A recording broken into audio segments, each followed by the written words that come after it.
인도하심으로 오늘 올해 마지막 예배이자 또 새해를 여는 송구 영신 예배를 하나님께 드립니다.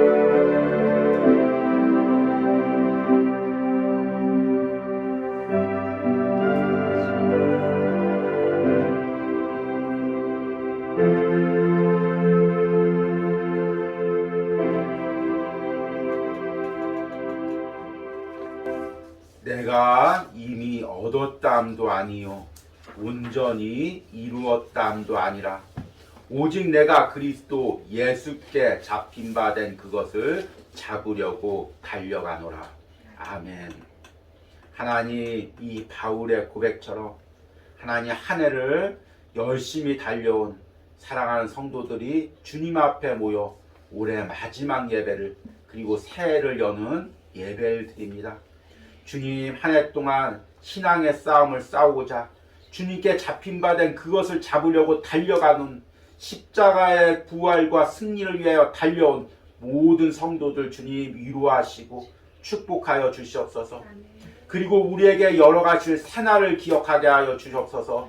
소망하게 하여 주시옵소서. 하나님께서 새해 베푸실 새로운 은혜를 꿈꾸고 기대하게 하여 주시옵소서.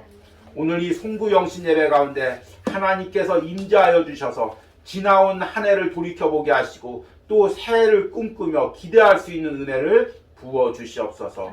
예수님의 이름으로 기도했습니다. 아멘. 우리 찬송가 301장 지금까지 지내온 것 함께 찬양하겠습니다.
사도신경으로 신앙 고백 드리겠습니다. 나는 전능하신 아버지 하나님 천지의 창조주를 믿습니다. 나는 그의 유일하신 아들 우리 주 예수 그리스도를 믿습니다. 그는 성령으로 잉태되어 동정녀 마리아에게 나시고 본디오 빌라도에게 고난을 받아 십자가에 못 박혀 죽으시고 장사된 지 사흘 만에 죽은 자 가운데서 다시 살아나셨으며 하늘에 오르시어 전능하신 아버지 하나님 우편에 앉아 계시다가 거기로부터 살아있는 자와 죽은 자를 심판하러 오십니다. 나는 성령을 믿으며 거룩한 공교회와 성도의 교제와 죄를 용서받는 것과 몸의 부활과 영생을 믿습니다. 아멘. 우리 온유하우스 소식을 전해드리도록 하겠습니다. 우리 주보 우리 뒷면을 봐주시기 바랍니다. 첫 번째는 한 해 동안 주님은 나의 최고봉 묵상에 은혜 주신 하나님과 묵상에 동참해 주신 여러분들께 감사드립니다. 한 해 동안 하나님께서 이 온유하우스를 통해서 주님은 나의 최고봉 묵상을 이어가게 해주시니 너무나 감사합니다. 어제 이제 마지막으로 이제 나눔 영상을 찍고 편집하다 보니까 거의 새벽 2시에 이제 마무리가 되었습니다. 그런데 그 새벽 2시에도 참 제 안에 그 하나님이 주신 감사와 감격이 있어서 잠이 이제 들지를 못했습니다. 계속해서 그 설레는 마음, 하나님께서 베풀어 주실 것을 기대하는 마음, 새해 열어가실 마음, 그 마음들이 계속 제 안에 하나님께서 부어주셔서 참 감사했습니다. 여러분들에게도 이런 은혜가 있었을 줄 믿습니다. 그리고 두 번째 광고는 새해부터는 하루를 살아가는 시편 묵상을 시작합니다. 특별히 1년 기도문 노트를 준비해서 매일 주님과 만나는 기도문을 작성해 보시기 바랍니다. 사실은 조금 제가 여유가 있으면 좀 서점에 나가서 좀 이 알맞는 좀 다이어리를 사서 여러분들에게 이제 나누어 드리고 싶은데 또 연말을 준비하다 보니 제가 이 온유하우스에서 진짜 꼼짝도 못하고 계속해서 시편 묵상과 주님은 나의 최고봉 묵상 마무리를 하느라 여유가 좀 없었습니다. 그런데 여러분들이 꼭 가지고 있는 다이어리나 또 하루에 그 글쓰기가 편하게 365일로 나누어 있는 다이어리를 꼭 구입해서 시편 묵상을 따라가면서 이제 작년에는 이제 올해는 기도문을 적용 질문을 이렇게 썼다면 내년부터는 시편 묵상을 하면서 내 스스로 기도문을 드리는 것입니다.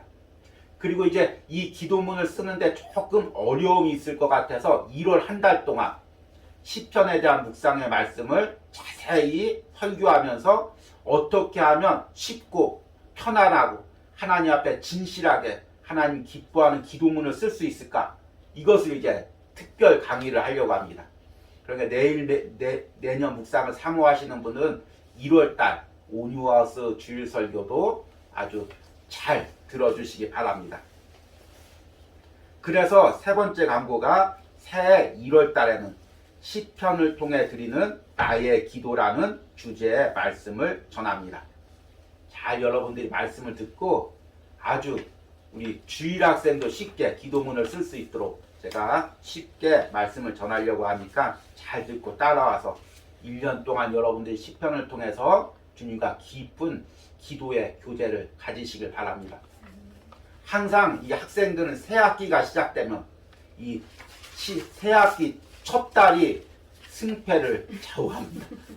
그래서 첫 달에 열심히 공부한 학생들은 잘 연말까지 따라오는데 이 첫 달에 잠깐 한눈을 팔면 좀 이제 나중에 따라가기가 어렵습니다.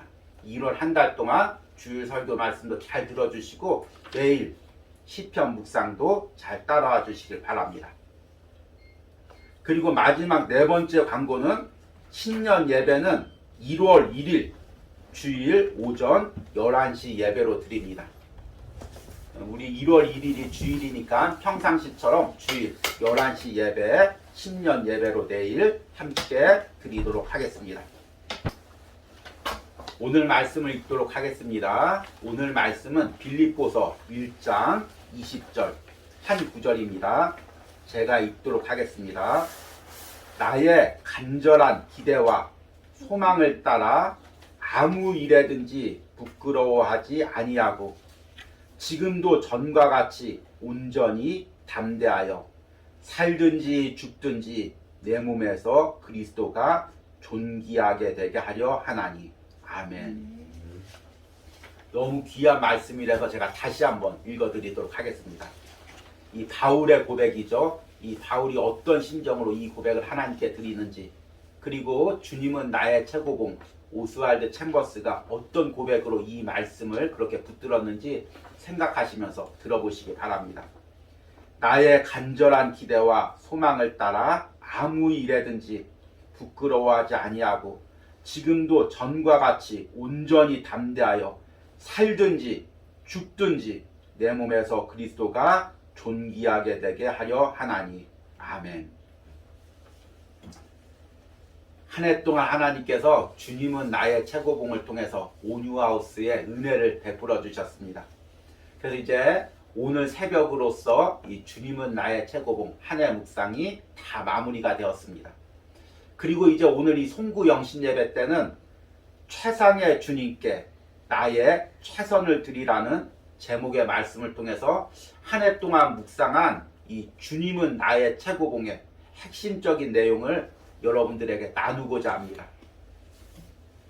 이 한 해를 돌이켜보니까 참 하나님께서 이 온유하우스에 많은 은혜를 주셨습니다.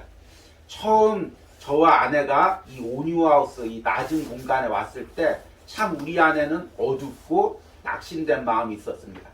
이 좁은 공간에서 이 지하에서 무엇을 할 수가 있을까? 때론 같은 살림집에서 또 낮은 지하에서 예배를 드린다고 할지라도 과연 누가 올까? 이런 마음이 있었습니다. 그럼에도 불구하고 저와 아내가 이 상황에서 우리가 하나님께 할 수 있는 게 무엇일까? 그것을 찾기 위해서 12월 한 달 동안 고민하고 함께 기도했습니다. 그러다가 오래전에 묵상했던 주님은 나의 최고봉을 떠올리게 되었습니다. 우리가 여기서 주님은 나의 최고봉을 드리자. 사람이 듣든 안 듣든 상관없이 우리가 먼저 이 묵상을 통해서 주님을 깊게 영적으로 만나고 그 은혜를 한 사람이 듣든 두 사람이 듣든 영상을 통해서 흘려내보내자. 이런 마음으로 새해 주님은 나의 최고봉 묵상을 시작했습니다. 또 한편으로 시작하다가 영 환경이 힘들면 1월달 한 달 하고 또 이제 또 다른 방법을 생각해보자. 이런 마음으로 시작을 했습니다. 그런 하나님께서 1월달과 12월달까지 하루도 빠짐없이 이 주님은 나의 최고봉을 통해 우리에게 은혜를 주셨고 또 그 은혜를 영상으로 전하게 하셨습니다. 너무나 감사하죠. 가장 감사한 건 뭐냐면 이 주님은 나의 최고봉을 통해서 이 온유하우스에서 하나님이 저와 아내를 만나 주셨다는 것입니다. 영상을 통해서 많은 분들이 은혜 받고 또 은혜를 누린 것도 중요하지만 또 이제 이 영상을 통해서 함께 이제 온유하우스 예배를 드리는 것도 중요하지만 가장 중요한 건 제가 이 주님은 나의 최고봉을 통해서 주님을 인격적으로 깊게 만나고 은혜를 공급받았다는 것입니다. 그렇지 않았다면 여기까지 걸어올 수가 없었겠죠. 그리고 여러분들 개인들도 이런 은혜를 누렸을 것입니다. 그래서 하나님이 주신 은혜를 감사하면서 한 해 동안 묵상한 주님은 나의 최고봉을 여러분들에게 나누어 줄 이 송구 영신 예배 주보 이 뒷면에 정리를 해봤습니다. 참 다 정리를 하자면 끝도 없겠죠. 그렇지만 이제 짧은 시간에 설교 시간에 전하기 위해서 딱 세 구절을 이제 적어봤습니다. 그래서 이 주님은 나의 최고봉에서 반복되면서도 저자인 오스왈드 챔버스가 가장 중요시 여기는 구절을 세 구절을 적어봤습니다. 첫 번째는 최상의 주님께 나의 최선을 드려라 라는 구절입니다. 이 구절은 아마 주님은 나의 최고봉의 주제 말씀이기도 합니다. 계속해서 반복되는 말씀이죠. 아마 몇 번을 이제 묵상해서 이 말씀을 들었을 것입니다. 그런데 최상의 주님께 나의 최선을 드려라. 이 구절과 함께 꼭 같이 나오는 단어가 있습니다. 바로 의지의 항복입니다. 우리 이제 1월 1일 날 첫날 묵상이죠. 주보에 적어놨습니다. 제가 한번 읽어보겠습니다.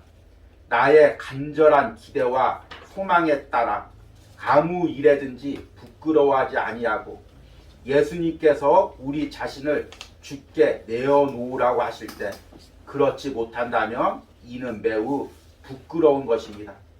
바울은 나의 결심은 지극히 높으신 최상의 주님께 나의 최선을 드리라는 것입니다 라고 했습니다. 최선을 드리는 것은 논쟁을 하거나 이치를 따지는 문제가 아닙니다. 의지의 항복입니다. 왜 최상의 주님께 나의 최선을 드리라는 말과 의지의 항복을 같은 의미로 사용할까요? 이게 사실은 주님은 나의 최고봉을 묵상하는 핵심 열쇠입니다. 제가 이걸 미리 깨달았다면 처음 1월 달에 시작할 때 이걸 자세히 설명해 줬을 텐데 1년을 다 묵상하고 나니까 이 열쇠가 보이는 것입니다. 그러니까 내 삶에서 주님을 최고로 여기려면, 주님을 나의 최고봉으로 여기려면 내 의지의 항복이 있어야 됩니다. 이게 같은 말이라는 것입니다. 여러분, 기독교 역사상 많은 사람들이 주님께 나의 인생을 드리겠다고 고백했습니다. 나의 생명을 드리겠다고 고백했습니다. 지금도 한국교회 많은 곳에서 사람들이 주님, 내 전부를 드립니다. 내 인생을 드립니다. 때론 주님, 내가 주님께 생명도 드리겠습니다. 고백하는 사람들이 많이 있습니다. 아마 이 고백을 다 담으려고 하면 책으로 내지 못할 만큼 수많은 고백들이 있을 것입니다. 그런데 이 많은 고백과 주님은 나의 최고봉 저자인 오스왈드 챔버스의 고백과의 차이가 무엇일까요? 또 우리가 주님께 다 헌신하고 주님 뜻대로 살겠다는 그 고백과 바울이 모든 것을 다 주님께 내어놓고 주님을 최고로 여기고 살겠다는 그 바울의 고백과 차이가 무엇일까요? 여기에 바로 주님은 나의 최고봉의 열쇠가 있습니다. 바로 주님은 나의 최고봉 저자인 오스왈드 챔버스가 이 고백을 할 때는 의지의 항복이 있는 것입니다. 여러분, 입술로는 누구나 다 고백할 수가 있습니다. 내가 주님께 내 인생을 드리겠습니다. 내 생명을 드리겠습니다. 그런데 입술로 고백한다고 해서 내 인생을 드리고 생명을 드릴 수 있는 것이 아닙니다. 그렇지 않습니까? 여러분, 2023년을 준비하면서 입술로 다 고백할 수 있습니다. 2023년에는 주님 뜻대로 살겠습니다. 주님을 위해서 살겠습니다. 누구나 다 고백할 수 있습니다. 그런데 그 고백이 실제가 되려면, 그 고백이 진정한 주님께 드려지는 고백이 되려면 2023년에 매 순간 나의 의지를 쳐서 복종해서 하나님께 항복하는 의지의 결단, 의지의 훈련이 있어야 됩니다. 우리는 이제 성령 충만하면 성령님께서 나를 전인격적으로 사로잡아서 아무런 생각도 없이 저절로 주님의 뜻에 순종하게 한다고 생각합니다. 물론 성령 충만하면 성령님께서 나를 인격적으로 사로잡습니다. 그런데 그 성령님이 충만해서 날 인격적으로 사로잡는다는 것은 나를 그냥 로봇처럼 아니면 컴퓨터 프로그램처럼 의식 없는 사람처럼 만들어서 저절로 주님의 뜻을 따라서 순종하게 만든다는 그런 의미가 아닙니다. 여러분들이 성령 충만의 의미를 분명히 알아야 됩니다.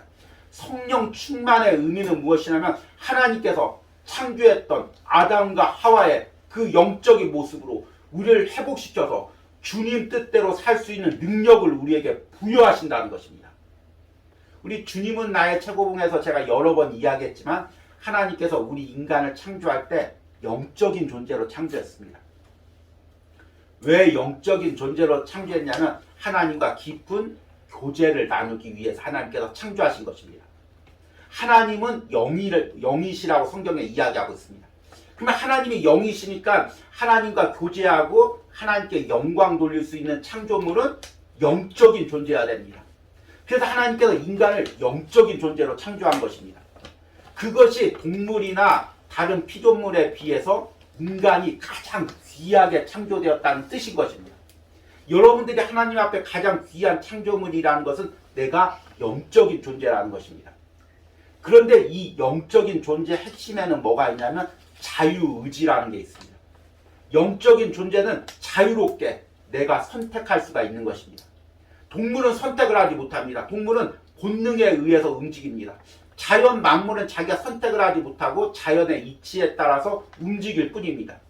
그러나 하나님께서 인간만을 영적인 존재로 창조하시고 그 안에 자유의지를 부어주었습니다. 그래서 아담과 하가 자유롭게 선택해서 선악과를 따먹고 타락할 수가 있었던 것입니다. 그러면 하나님께서는 왜 인간을 굳이 영적인 존재로 만들고 자유의지를 주셔서 선악과를 따먹고 타락해서 우리가 이 고생을 하게 했나? 이렇게 생각할 수가 있습니다. 하나님께서 자유의지를 주신 것은 선악과를 따먹고 타락하라는 게 아니라 그 자유의지로 하나님과 교제하고 하나님께 영광 돌리는 선택을 하라는 것입니다.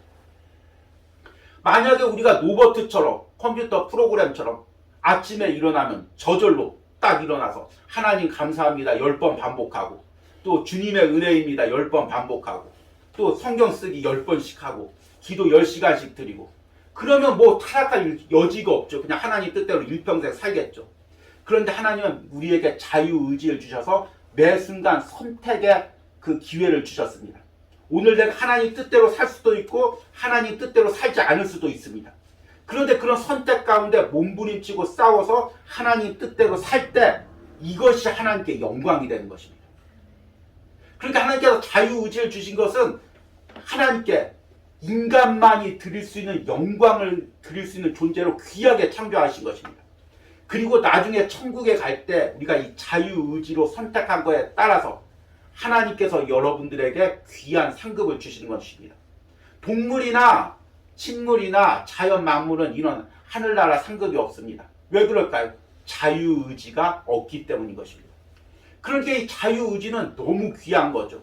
그런데 아담과 하가 이 자유의지를 가지고 하나님처럼 되려고 타락하는 데 사용했습니다. 그리고 죄가 인간 안에 들어왔습니다. 죄가 인간 안에 들어와서 인간은 전인격적으로 타락했습니다. 자유의지도 타락한 것입니다. 여러분 이게 굉장히 중요합니다. 세상 사람들은 교회 다니는 사람들 많이 비판합니다.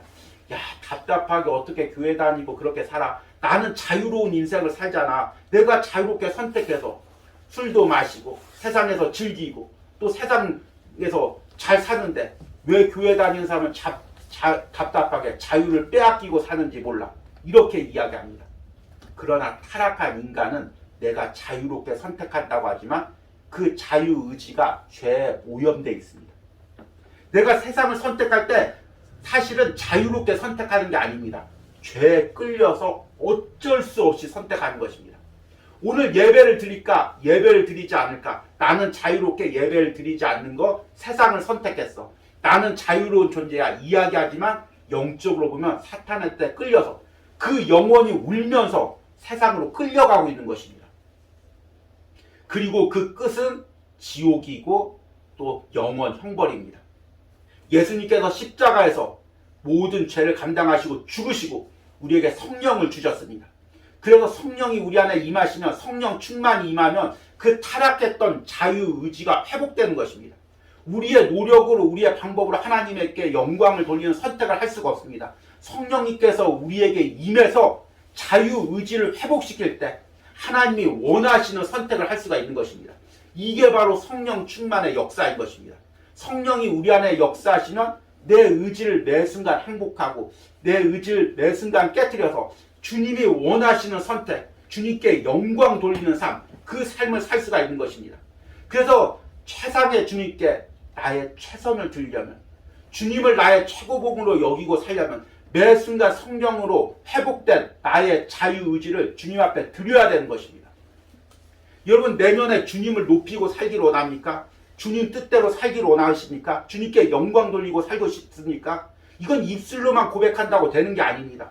내년 하루하루를 살 때마다 내 자유의지를 쳐서 복종해서 하나님 원하시는 선택을 매 순간 할 때 하나님이 기뻐하는 삶을 살 수가 있는 것입니다.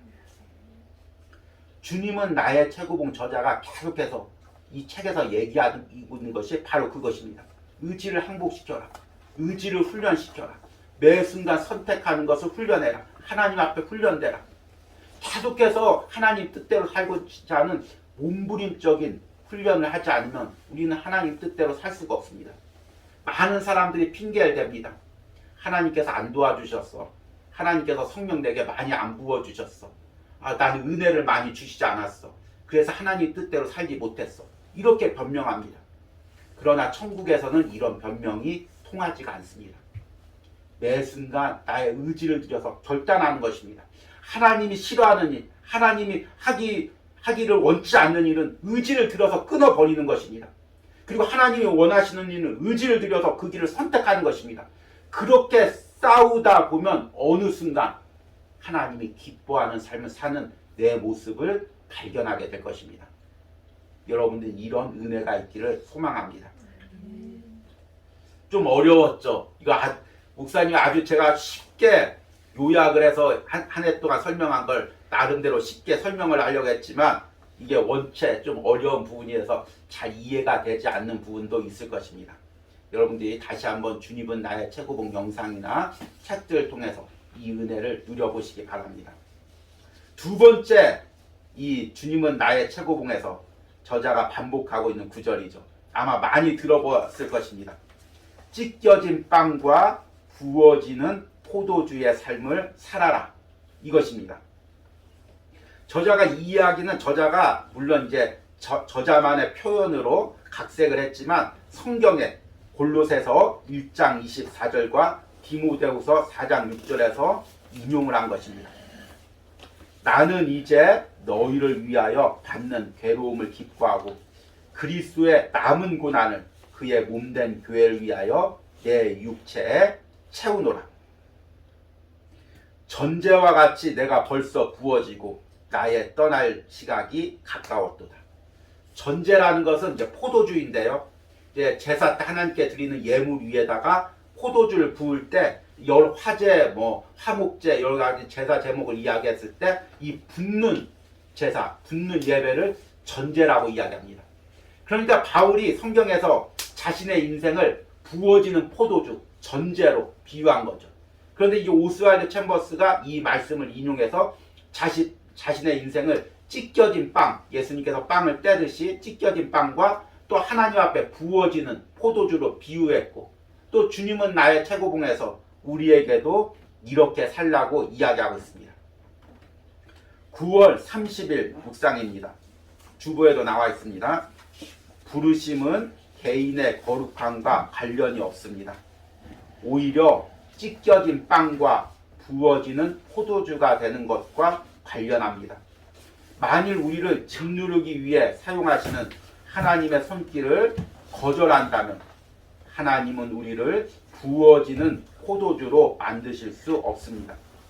하나님께서 특별한 방법으로 친히 주님의 손길로 나를 찢겨진 빵과 부어지는 포도주로 만드시기 때문입니다. 그러나 주님께서 우리를 으깨시기 위해 우리가 너무나 싫어하는 사람이나 절대로 승복할 수 없는 상황을 사용하실 때 우리는 반대합니다. 우리는 결코 자신의 순교 장면을 선택해서는 안 됩니다. 만일 우리가 포도주가 되려 한다면 우리는 부서져야 합니다. 당신은 포도알을 마실 수 없습니다. 포도알은 으깨져야만 포도주가 될 수 있습니다. 아멘. 주님께서 우리를 으깨서 향기 나는, 향기가 깊이가 있는 포도주로 삼으시려고 합니다. 세상 사람들이 먹으라고 그렇게 만드는 것이 아니라 주님 앞에 부어질 때 향기 나는 깊이 있는 포도주가 되기 위해서 포도알인 우리를 으깨서 포도주를 만드시는 것입니다. 그런데 포도주가 포도알 그대로 있으면 이게 무슨 포도주가 되겠습니까?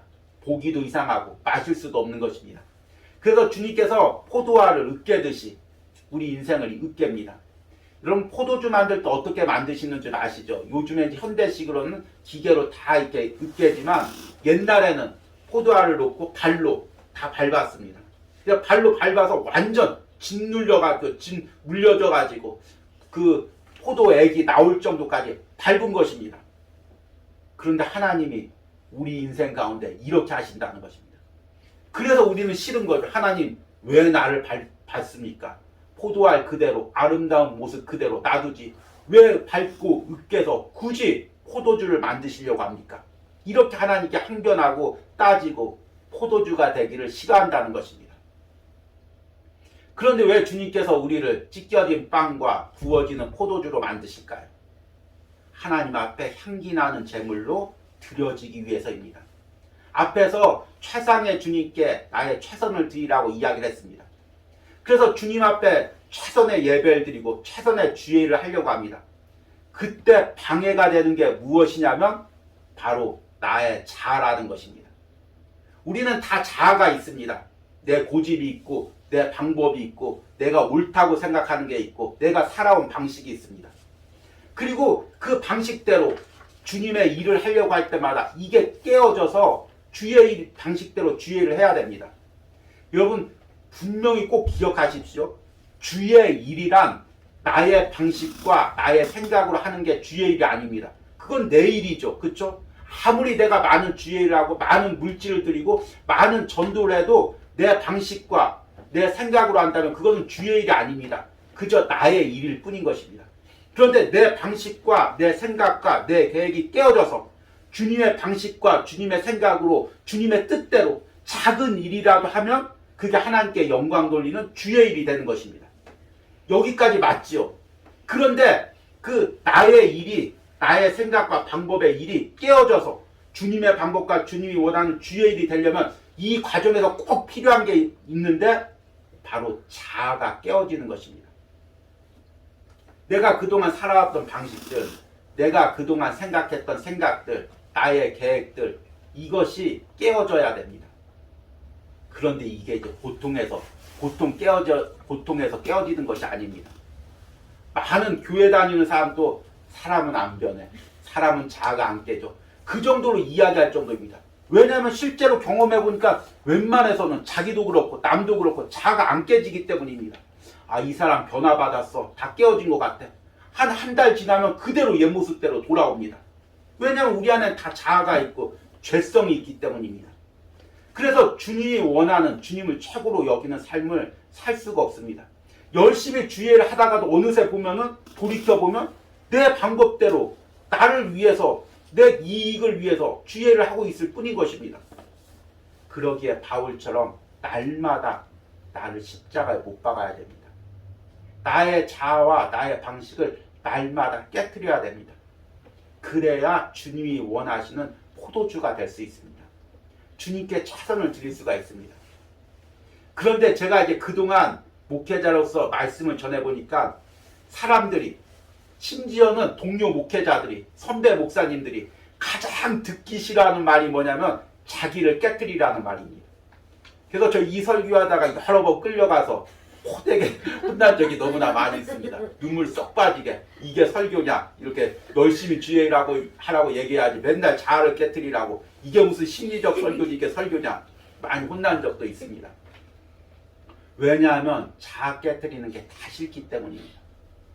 내가 죽어야 된다고 하는데 좋아할 사람이 누가 있습니까? 내 자아를 깨뜨려야 된다고 하는데 누가 좋아합니까? 내가 그동안 열심히 나의 방법대로 주의를 했는데 어떻게 그렇게 열심히 주의를 했습니까? 높여주지는 않고 내 방법대로 노력대로 한 건 다 주의일이 아니다 이야기하는데 누가 기뻐하겠습니까? 그러나 주님이 원하시는 방법입니다. 주님이 원하시는 길입니다.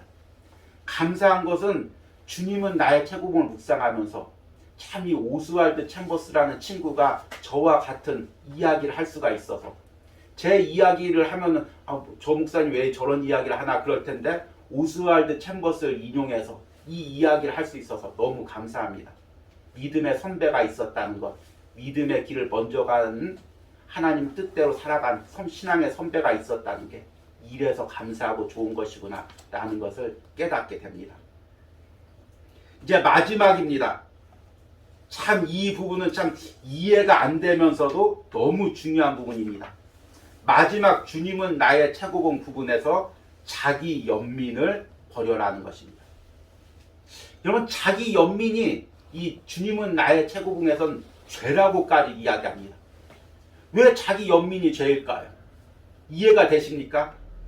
주보에 적어놨는데 8월 10일 묵상입니다.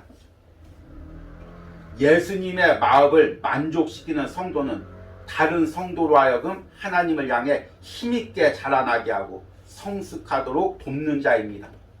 우리에게 선을 행하는 자들은 우리를 동정하는 자들이 아닙니다. 오히려 그들의 동정은 우리의 믿음의 성장을 방해합니다.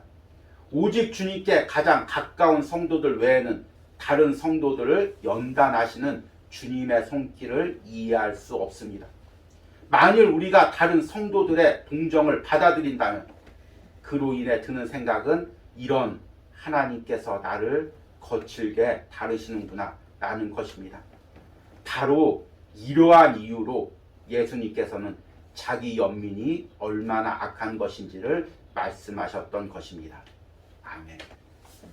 이 8월 10일 묵상은 좀 제 개인적인 삶과 아주 밀접하게 연관되어 있는 묵상입니다.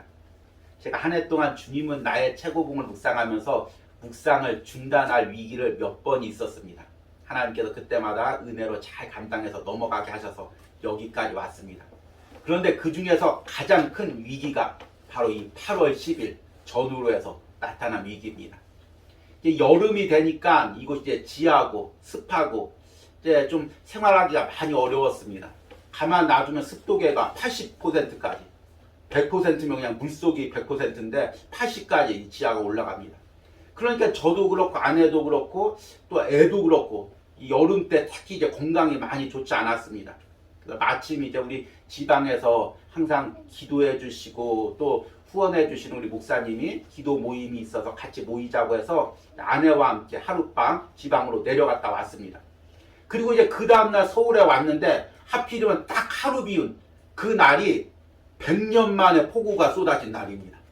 그래서 이 일대 막 지하방들이나 1층 방들이 다 물에 잠겼습니다. 다행히 이제 온유하우스는 좀 지대가 높아가지고 이제 잠기지가 않았습니다. 그런데 이제 갔다 와 보니까 이 천장이 물이 막 가득 차가지고 다 새는 것입니다. 다행히 이제 우리 가까이 있는 1호 성도님, 2호 성도님이 미리 와서 없는 사이에 다 이 물도 치워주시고 그래서 어느 정도 큰 피해는 보지 않았습니다. 그런데도 불구하고 이제 이 묵상을 전하는데 여기서 못 전하고 이제 옆에서 전했죠. 한쪽에서 물이 뚝뚝 떨어지고 있고 한쪽에서 이제 웃으면서 이렇게 묵상을 전하는데 날씨는 덥고 물은 떨어지고 마음이 너무나 무너지고 있는 것입니다. 그 전화들이 많이 옵니다. 또 이제 감사하게 폭우가 왔다고 하니까 염려돼서 여기저기서 목사님 온유하우스는 괜찮습니까? 목사님 지하인데 혹시 물 안 찼습니까? 여러 사람들이 전화가 옵니다. 조금 찼는데 다 괜찮습니다. 이야기하고 이제 또 상황이 어떤지를 하기 위해서 이제 물 샘 부분을 찍고 잘 수리가 되었다고 이렇게 영상을 올렸습니다. 그런데 그 영상을 보고 한 성도님이 전화를 해 오셨습니다.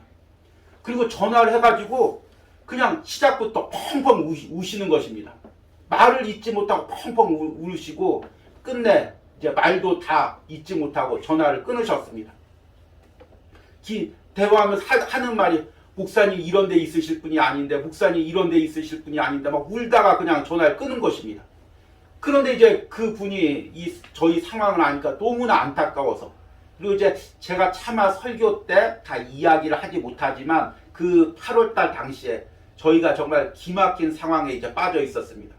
드라마가 있어도 아니면 소설책이 있어도 이런 기막힌 상황이 일어날 수 없는 우연히 한번 10번 겹치면 일어날 수 있는 그런 상황에 저희가 빠져 있었습니다. 그러니까 이것을 아는 성도님이 아마 더 안타까워서 그렇게 울면서 이렇게 전화를 했던 것입니다. 그리고 나서 이제 그날 저녁에 아내와 제가 기도를 하는데 그날 저녁에 아내와 제 마음이 완전 무너졌습니다. 그 기도를 하는데 하나님이 우리를 이렇게 만드셨구나. 이런 상황으로 만드셨구나. 이 마음이 드는 것입니다. 도저히 내일 주님은 나의 최고봉을 이어갈 수가 없는 그 마음이 드는 것입니다. 그래서 그래도 기도하고 마음을 추스려서 주님은 나의 최고봉 묵상을 딱 폈는데 바로 8월 10일 이 묵상이 나오는 것입니다. 묵상의 제목이 하나님이 어디에 두시든 하나님이 어디에 두시든 하나님께서 어디에 두시든 때로는 우리의 비참한 상황을 통해서 연약한 상황을 통해서 하나님의 일을 이루신다는 것입니다. 그러니까 자기 연민에 빠지지 말라는 것입니다. 자기 연민에 빠지면 주저앉아서 걸어갈 수가 없다는 것입니다. 사람들이 때로는 우리를 아프게 생각할 때 동정할 때 거기에 마음이 흔들리지 말라는 것입니다. 주님 바라보고 걸어가라는 것입니다. 참 이 묵상을 하는데 자기 연민이 제 안에 폭풍우처럼 밀려오는데 그 순간 제 안에 앞에서 이야기한 것처럼 의지의 결단이 생기는 것입니다. 내가 더 이상 자기 연민에 빠지지 않겠다. 우리 상황에 빠지지 않겠다. 연민에 빠지지 않겠다. 그래서 8월달 이후부터 설교할 때, 주님은 나의 최고봉을 설교할 때 더 강하게 설교 때마다 제가 이렇게 이야기를 했습니다. 하나님께서 제 목회를 책임져 주셨습니다. 하나님께서 제 삶을 책임져 주셨습니다. 하나님께서 우리 가정을 책임져 주셨습니다. 하나님께서 물질적으로 다 채워주셨습니다. 건강적으로 다 채워주셨습니다. 성도들이 때로는 이해할 수가 없어서 아니 이 지하 상황에서 어떻게 다 채워주셨습니까? 어떻게 채워주셨대? 물어도 무조건 하나님이 다 채워주셨습니다. 하나님이 다 책임져 주셨습니다. 이렇게 선포를 했습니다. 그런데 정말 선포한 대로 하나님께서 연말까지 다 일해주시는 역사가 일어났습니다. 여러분 우리가 신앙생활을 할 때마다 자기 연민이 파도처럼 여러분 마음을 휩쓸고 들어갑니다. 네 상황을 봐. 네 처지를 봐. 옆에 사람과 비교를 해봐. 옆에 가정과 비교해봐. 너만 이렇게 불쌍하잖아. 너희 가정만 이렇게 어렵잖아. 너의 직장 생활만 이렇게 힘들잖아. 계속해서 우리를 자기 연민에 빠져서 일어나지 못하게 만듭니다. 그런데 여러분 자기 연민은 스스로 선택하는 것입니다. 자기 연민의 감정이 당연히 들어올 수가 있습니다. 상황이 그러니까 환경이 그러니까 자기 연민에 빠질 수밖에 없습니다. 그런데 그때 스스로 의지적으로 결단하는 것입니다. 성령이 함께하는 사람은 자유의지가 회복돼서 나의 의지로 생각을 선택할 수가 있습니다. 내게 밀려오는 어두운 생각을 믿음으로 끊어버릴 수가 있습니다. 그리고 믿음으로 다른 생각을 선포할 수가 있습니다. 그러면 승리할 수가 있는 것입니다. 그러면 하나님께서 함께 하신 것입니다. 여러분 이 의지의 선택이 단순히 행동이나 삶을 선택하는 것이 아닙니다. 생각도 선택할 수가 있습니다. 매 순간 여러분 자기 연민뿐만 아니라 어두운 생각이 들어올 때 스스로 의지적으로 선택하시기 바랍니다. 결단하시기 바랍니다. 이제 내년이 시작되고 있습니다. 새해 시편 묵상을 이제 여러분들과 이어가려고 합니다. 여러분들이 시편 묵상을 하는 것, 그리고 기도를 드리는 것, 그리고 그를 통해서 은혜를 받는 것, 하나님이 전적으로 하시는 일이지만 또한 매 순간 내가 의지를 드려야 됩니다. 누가 억지로 내 귀에다가 이어폰을 꽂아줄 수 있는 것도 아니고 누가 억지로 내 손을 잡아서 기도문을 쓰게 해주는 것도 아닙니다. 매 순간 내가 의지를 드리고 주님 뜻대로 살고자 몸부림칠 때 주님께서 내게 은혜를 주시는 것입니다. 의지의 항복과 의지의 결단을 저는 주님은 나의 최고봉에서 계속해서 반복해서 뭐라고 표현했냐면 몸부림이라고 표현했습니다. 주님은 나의 최고봉 이 책 말씀대로 그대로 살 수 있는 사람은 아무도 없을 것입니다. 오스왈드 챔버스나 가능하죠. 그런데 매 순간 이 말씀대로 때로는 성경 말씀대로 살려고 몸부림을 치는 것입니다. 매 순간 내 의지를 드리는 것입니다. 그러면 성령님께서 나와 함께 하십니다. 나를 도와주십니다. 여러분 이 자리에 오신 분들 그리고 영상을 통해 설교 듣는 분들에게 제가 간곡히 권합니다. 여러분 작은 나의 의지라도 드리시기 바랍니다. 의지를 드리지 않고 되는 일이 없습니다. 의지를 드리지 않고 주님께 헌신할 수가 없습니다. 의지를 드리지 않고 예배를 드릴 수가 없습니다. 여러분 하루에 조금이라도 나의 의지를 주님께 드리기로 결단하시기 바랍니다. 내 연약한 육신은 할 수 없지만 내 연약한 마음은 할 수 없지만 내 주변의 환경으로 나는 할 수 없지만 매 순간 의지를 들여서 주님이 원하시는 것이 무엇인지를 생각하고 주님이 싫어하시는 것이 무엇인지를 생각하고 나의 의지를 드리시기 바랍니다. 그러면 주님이 기뻐하시는 그런 삶을 살 수가 있을 것입니다. 이런 은혜가 새해를 여는 여러분들에게 있기를 간절히 축복합니다. 우리 들은 말씀 생각하시면서 선한 능력으로 함께 찬양하시기 바랍니다.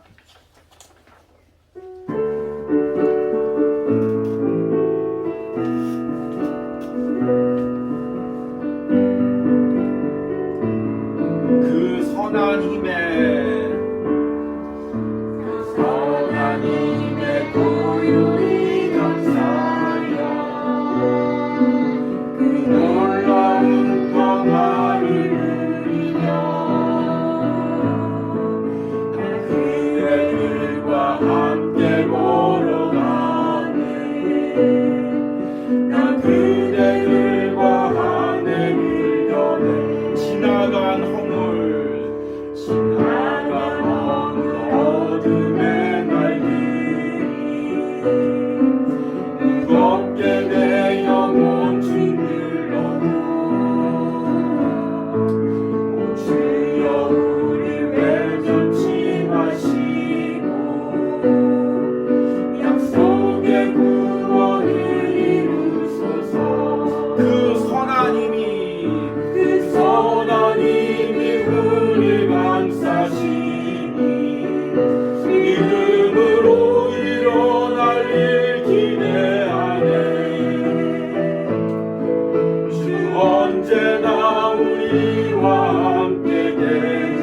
감싸여 그 놀라운 평화를 누리며 나 그대들과 함께 걸어가네. 나 그대들과 하늘을 여네. 이 고요함이 길이 먼저 갈 때 저 가슴 벅찬 노래 들리네. 다시 하나가 되게 이끄소서. 당신의 빛이 빛나는 이 밤 그 선한 힘이 우리 감싸시니 믿음으로 일어날 일 기대하네. 주 언제나 우리와 함께 계셔 하루 또 하루가 그 선한 힘이 우리 감싸시니 믿음으로 일어날 일 기대하네.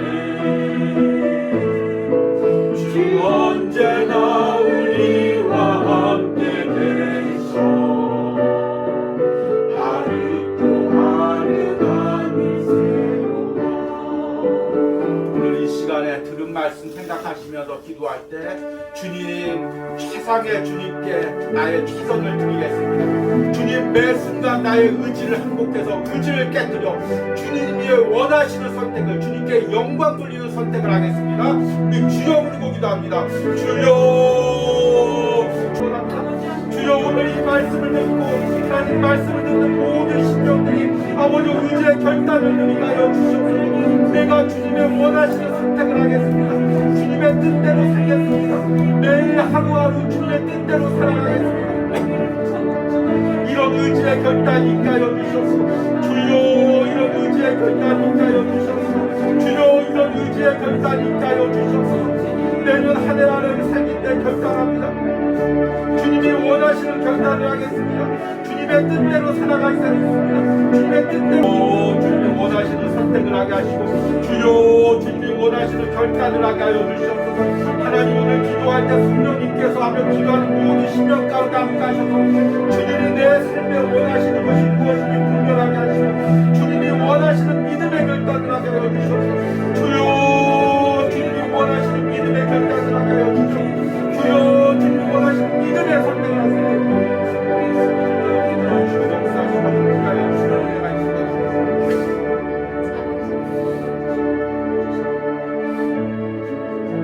우리 두 번째 기도할 때 우리 믿음으로 선포합니다. 하나님 내 삶이 하나님께 찢겨진 빵과 부어지는 포도주가 되기로 합니다. 매일같이 나의 자아를 십자가에 못 박고 예수님의 십자가와 부활을 경험하게 하여 주시옵소서. 우리 주여 부르고 기도합니다. 주여 주님 내가 주님 앞에 찢겨진 빵과 주여 부어지는 포도주가 되기로 합니다. 주님 날마다 나의 자아를 십자가에 못 박기로 합니다. 나의 생각들, 나의 고집들, 나의 방법들, 내가 살아온 인생들을 날마다 십자가에 못 박기로 합니다. 그리고 더 이상 나의 방법대로 나의 생각대로 예배하는 것이 아니라 주님의 방법대로 주님의 뜻대로 예배하며 주님의 뜻대로 살아가기로 합니다. 주님 이런 은혜를 오늘 예배를 드시며 결단하는 모든 심령 가운데 허락하시며 한 해 동안 주님은 나의 전부를 묵상하 모든 심령들 가운데 허락하여 주시고 주여 우리가 주님의 뜻대로 주님의 방법대로 살아갈 수 있는 은혜를 허락하여 주시옵소서. 이런 은혜가 하나님 오늘 말씀을 듣는 모든 심령 가운데 있게 하시고 주님 이런 은혜가 주님께서 믿음으로 결단하며 걸어가기로 선택하는 모든 심령들 가운데 하나님께서 역사하여 주셔서 주님 내 순간 나의 의지를 들여 나의 자아를 십자가에 못 박고 주님과 함께 십자가에 지고 주님을 따라가는 은혜가 있으니 우리 더 한 가지 기도할 때 하나님 혹시 내가 한 해 동안 자기 연민의 부분이 있었습니까? 하나님 사람 때문에 스스로를 불쌍히 여기며 영적 침체에 빠졌던 적이 있습니까? 주님 이것을 고백하며 회개하기 원합니다. 우리 주여 부르고 기도합니다. 주여 주님 내가 나도 모르게 수고함과 사람을 위해 자기 연민에 빠져 있었습니다. 주여 자기 연민에 빠져 있었습니다. 주여 나를 불쌍히 여겨주시옵소서. 주님 더 이상 아버지는 자기 연민에 휘둘리지 않게 하여 주시옵소서. 의지적으로 선택하며 결단하게 하여 주시옵소서. 나를 자기 연민에 빠지게 하는 모든 어두운 생각들과 나사렛 예수의 이름을 명하니 떠나갈지어다. 주여 주님께서 일하십니다. 주님께서 내 인생을 책임져 주십니다. 주님께서 우리 가정을 아버지 책임져 주십니다. 나의 앞길을 책임져 주십니다. 믿음으로 선포하게 하여 주시옵소서. 믿음으로 길을 걸어가게 하여 주시옵소서. 믿음으로 하나님 이 모든 선택을 하게 하시고 믿음으로 살아갈 수 있도록 주님께 하시고 믿음으로 주시는 은혜가 있도록 하여 주시옵소서. 우리 마지막으로 내년에 드릴 하루를 살아가는 시편 묵상을 위해서 기도합니다. 하나님 내가 의지적인 결단을 들여 매일 이 시편 묵상을 하며 기도로서 주님을 만나기로 원합니다. 우리 주여 부르며 기도합니다. 주여 주님 내가 매일 시편 묵상을 하며 하나님의 기도를 쓰며 주님 앞에 기도로 주님께 나가기로 원합니다. 하나님 이 험악한 세상에서 기도를 통하여 주님과 교제하기로 원합니다. 주님과 만나기로 원합니다. 주님과 함께 나가기로 원합니다. 주님께서 이 시편 묵상에 은혜를 주셔서 하나님 이 묵상을 통하여 기도가 회복되게 하시고 주님과 다시금 쉽게 만나는 은혜를 있게 하시고 하나님 기도의 불량들이 회복되게 하시고 주님과 깊은 인격적인 교제들이 회복될 수 있도록 역사하시고 함께하여 주시옵소서. 역사하시고 함께하시고 역사하여 주시옵소서. 도와주시옵소서.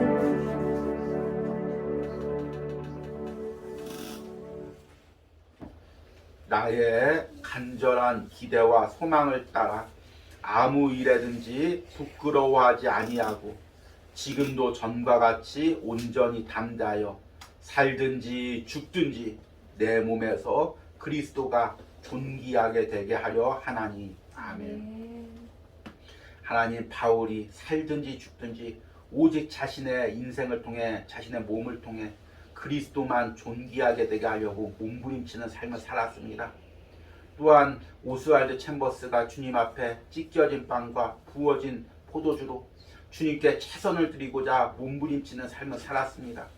주님 우리 역시 말씀을 통해 묵상을 통해 나를 깨트려가며 주님을 최선으로 여기는 이 삶을 살기로 의지의 결단을 드립니다. 우리의 몸부림을 드립니다. 주님 함께하여 주시고 붙들어 주시고 특별히 또 내년 시편 묵상을 통해 우리의 의지를 드리며 기도를 통하여 주님과 깊은 인격적인 교제를 누리려고 합니다. 주님 이 가정에 은혜 주시고 함께하여 주시고 특별히 하나님 이 영상을 준비하는 주의 종을 더욱더 힘있게 하시고 능력 있게 하여 주시옵소서. 이 시간에는 송구 영신 예배를 드리며 주님께 예물 드린 손길들을 축복하며 기도합니다. 주님 또 멀리서 이 온유하우스 예배 참석해서 예물 드린 손길을 주님 기억하시고 또 한 해 동안 주님은 나의 최고봉 함께 동참한 손길들 기억하시고 주님 이들의 새 날을 열어주시고 새해를 열어주시고 새해 주님과 함께하는 역사가 일어날 수 있도록 함께하여 주시옵소서. 주님의 기적과 주님의 놀라운 역사를 체험하는 한 해가 될 수 있도록 함께하여 주시고 가정마다 하나가 되게 하시고 가정에 믿지 않는 영혼들이 구원받게 하시고 주님의 놀라운 역사와 기적들이 가정마다 나타나기를 간절히 소망합니다. 특별히 주님은 나의 최고봉을 한 해 동안 묵상하면서 하나님께서 이 온유하우스에 예물 드리고자 하는 그 마음을 주셔서 한 해를 묵상하고 예물 드린 손길이 있습니다. 주님 1년 동안 주님은 나의 최고봉을 통해서 그 영혼을 만나주시고 은혜 주심을 감사합니다. 그리고 이 낮은 온유하우스를 섬길 때 주님 그 영혼을 축복하여 주시고 직장에서 또 가정에서 하나님 신앙의 길을 걸어가는데 부족함이 없도록 하나님께서 함께 하시고 동행하여 주시옵소서. 이제는 한 해를 은혜로 보내시게 하시고 우리에게 새해를 여시는 성부 하나님의 사랑과 새해에도 우리와 깊은 만남을 이루어 가실 성자 예수님의 은혜와 한 해 동안도 주님은 나의 최고봉을 통해 우리에게 은혜 주시고 내년에도 시편 묵상을 통해 역사하실 성령 하나님의 역사심이 오늘 온유아웃에서 홍구영신 예배를 드리는 모든 신령과 영상을 통해 예배하는 모든 신령과 가정 가운데 이제부터 영원까지 함께 있을지어다. 아멘.